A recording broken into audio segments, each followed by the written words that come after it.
Now folks ask me, Jeff, where do you get your ideas? Sometimes they just fall right out of the sky, or in this case, they come spinning in like a twister full of chickens. We got us a play here.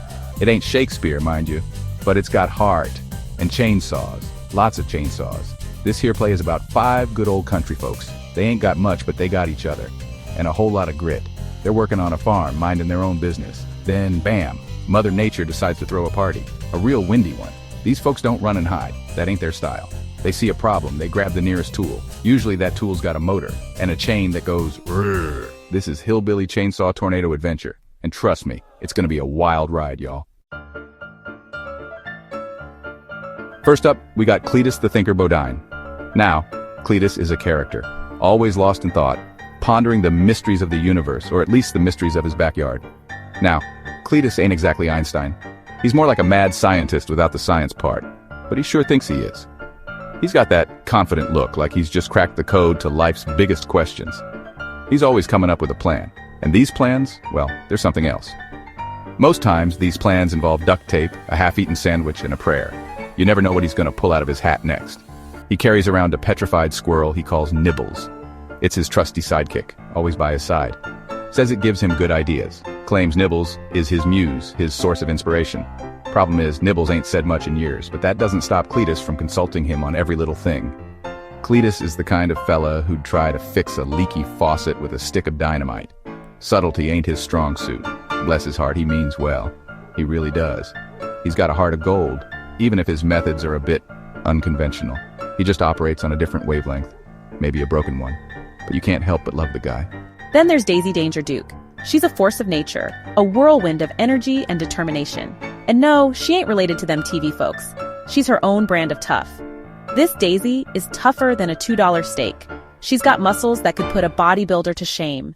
She can spit farther than most men can throw, and she's proud of it. And her chainsaw? She treats it like it's her firstborn child. It's her pride and joy. She keeps it polished, talks to it, probably even sings it lullabies. Daisy don't say much, she just acts. Her actions speak louder than words. If there's trouble, she's the first one running towards it, chainsaw revving like a hornet in a Coke can. She's fearless.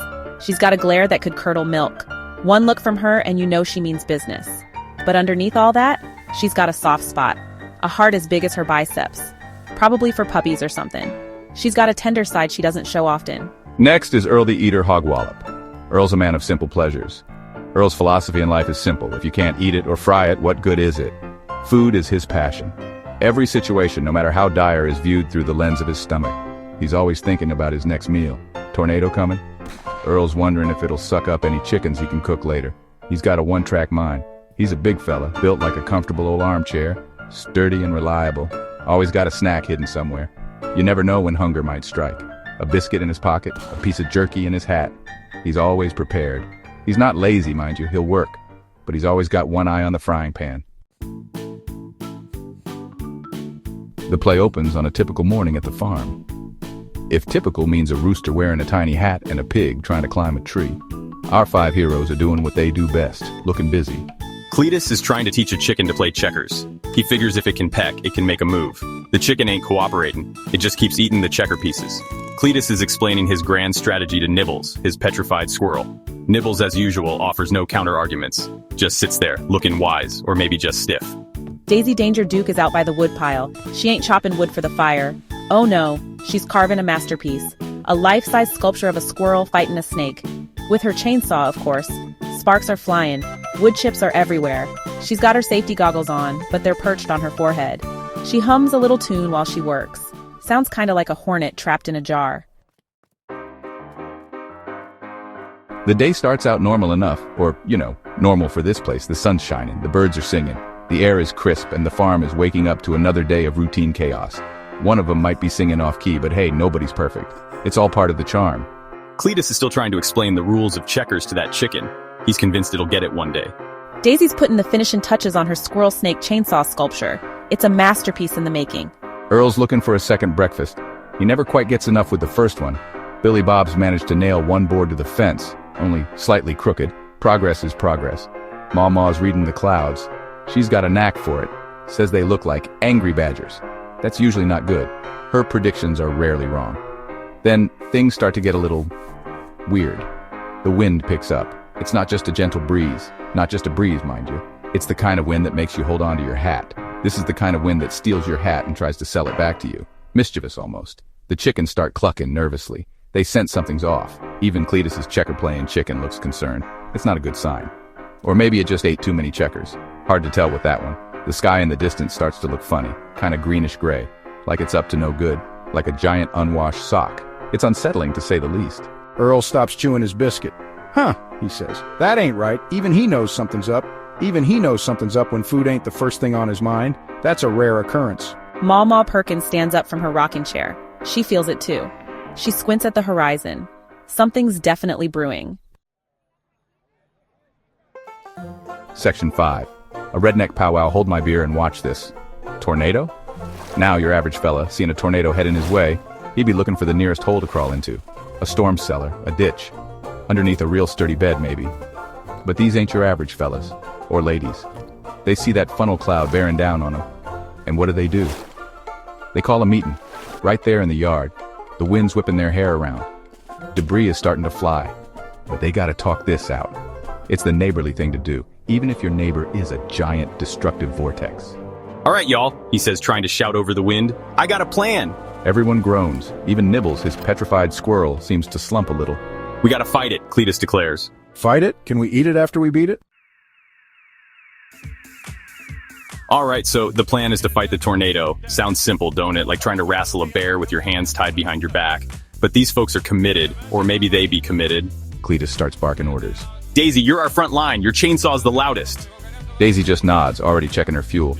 She gives the pull cord a rip. The engine sputters, then roars to life. Music to her ears. Probably sounds like a dentist drill to everyone else.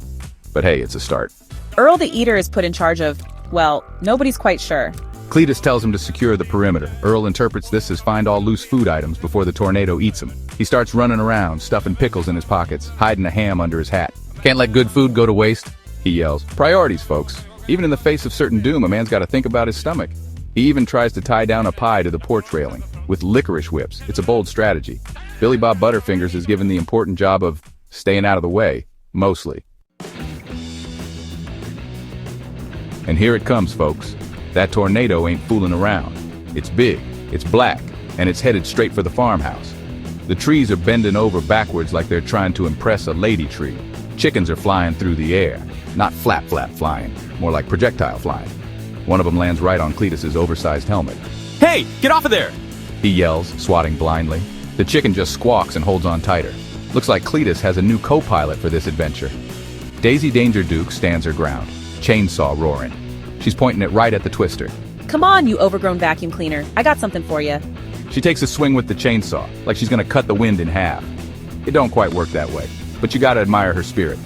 The wind whips her hair around her face. She looks like a wild woman. A beautiful, terrifying, chainsaw-wielding wild woman. Earl's nearby, trying to shield a watermelon with his body. Not the seeded one! And then, just like that, it starts to calm down. The roaring of the tornado gets a little quieter. It seems to be moving off, veering away from the farmhouse. Maybe Ma's stew was too much for it, or maybe Daisy's chainsaw scared it straight. Or maybe, just maybe, Cletus's sideways firework confused it. Whatever the reason, the giant, angry vacuum cleaner of the sky decides to go bother someone else. The wind dies down. The flying chickens start to land, mostly safely. One ends up in the punch bowl. Adds a little something extra. Our heroes are still standing. A little battered, a little bruised, covered in mud, leaves, and what might be Ma's stew. Cletus takes off his helmet. The chicken flies off, squawking indignantly. Well, we did it. We actually did it. He looks mighty proud of himself. Daisy lowers her chainsaw. It sputters and dies. She pats it. Well, what do you do after you've stared a tornado in the face and lived to tell the tale? You gather everyone around and you celebrate the fact that you're still standing. You throw a party, that's what. A big old shindig to remind yourselves that life goes on. Ain't much left in the way of decorations. The tornado took care of most of that. The wind kind of redecorated for them, but they got spirit. And sometimes that's all you need.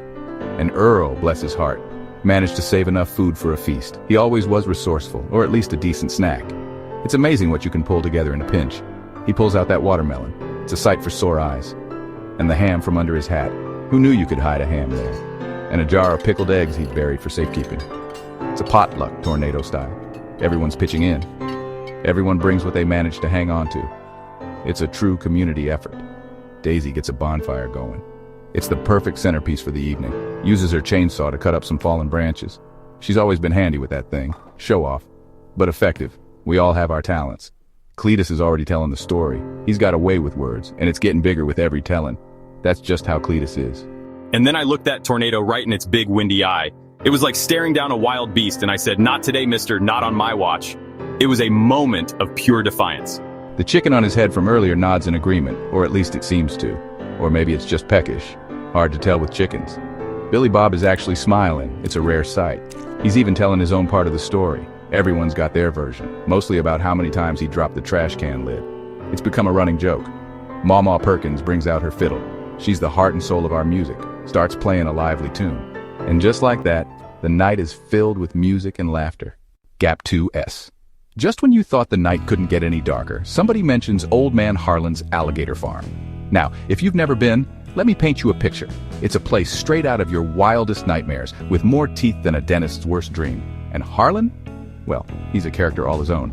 Think Texas Chainsaw Massacre, but swap the chainsaw for a gator hook. Gap 1S. Harlan's farm is a labyrinth of murky water and creaky wooden walkways. And tonight, it's about to become the setting for the most chilling chase scene this side of the Mississippi. It all starts when Daisy, ever the daredevil, bets Cletus he can't catch a gator with his bare hands. It's a fool's bet, but Cletus never backs down from a challenge. Gap 1S. The scene is set. The moon casts eerie shadows as Cletus tiptoes along the rickety planks, the sound of gator jaws snapping echoing in the night. The tension is palpable. Harlan, with his grizzled face and wild eyes, watches from the shadows, a twisted grin on his face. This is his domain, and he relishes the spectacle. Gap 1S. Suddenly, Cletus slips, plunging into the dark, gator-infested waters. The crowd gasps. The music swells with dramatic intensity. It's a heart-pounding moment as Cletus wrestles with the gator, a battle of man versus beast. The water churns, splashing wildly as the two combatants struggle for supremacy. Gap 1S.